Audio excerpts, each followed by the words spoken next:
Women wanted him. Men wanted to be him. He burst onto the scene and changed the world. He will forever be known as the King.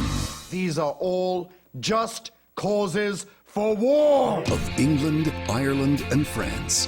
Golden Globe winner Jonathan Rhys-Meyers is King Henry VIII as you've never seen him before in the extraordinary new Showtime original series, The Tudors. Henry was the rock star of his time. Great looking guy, physically fit, really sort of sexy bloke, and power. The young Henry VIII was everything a woman could possibly want. Written by Michael Hurst, who wrote the critically acclaimed film Elizabeth, The Tudors is set at a time when Henry VIII was a handsome, athletic, and charming 25-year-old. Ladies, you've got the Hans Holbein portraits of Henry as this big, robust, leg of lamb eating, beer drinking guy. They wanted a fresh sort of youthful impetuousness to this Henry. I wanted a new Henry. We have a young man who inherits power at a very young age, absolute power. Henry is a young man. He has an appetite for war. If you had absolute God-given power, how would you use it? A 20-something Henry VIII used it as you would expect, complete with a hyper-sex drive, an ultra-competitive nature, and a loyal entourage. There's basically four of us, like a brat pack. You're either in the king's court or you're not. And if you're not, you're poor and smelly. Wherever they are, that's where the party is. You couldn't ask for a better place to be the best friend of a king.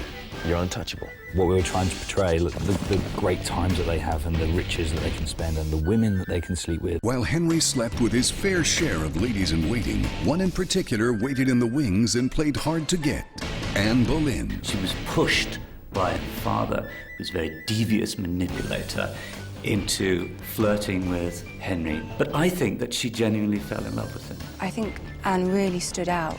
Fire and intelligence and boldness that in comparison to the English roses that were flopping around court. Henry noticed that. She's intelligent, she can carry a conversation. There's just something about Anne Boleyn that captures his spirit, captures his loins. I desire you with all my heart. I think it's the age-old story of you want what you can't have, and she pushed it to the extreme, and of course promised him a son. A son that his wife, Queen Catherine, could not provide. I cannot give the king a living son. He really wanted to cement his dynasty with a male heir. While he certainly wasn't a faithful husband, she loved him. But really, she absolutely believed that it was her destiny to reign as the Queen of England. She could not see any other way for it to be. But Henry VIII did see it another way. He wanted Anne for a wife and put his trust in his Chancellor, Cardinal Thomas Wolsey, to make it happen. I want a divorce, and you will get one for me. While his trusted friend, the idealist Thomas More, looked the other way. Henry admired him.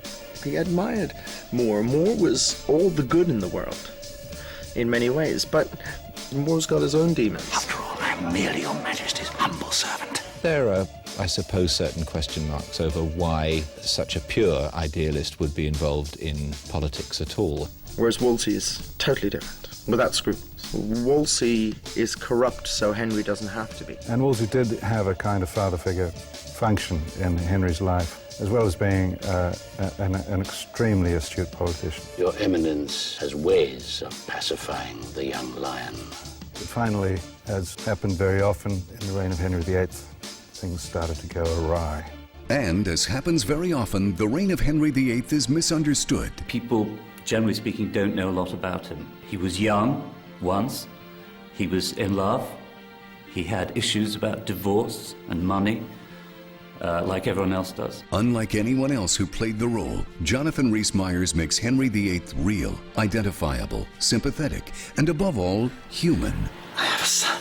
They could have casted a 6-foot guy with blonde hair, but they saw something in me that they liked for their Henry, and that I could create something that was quite different to anything that had been seen before. And he has. See the poet, the athlete, the statesman, the lover, the rock star of his time.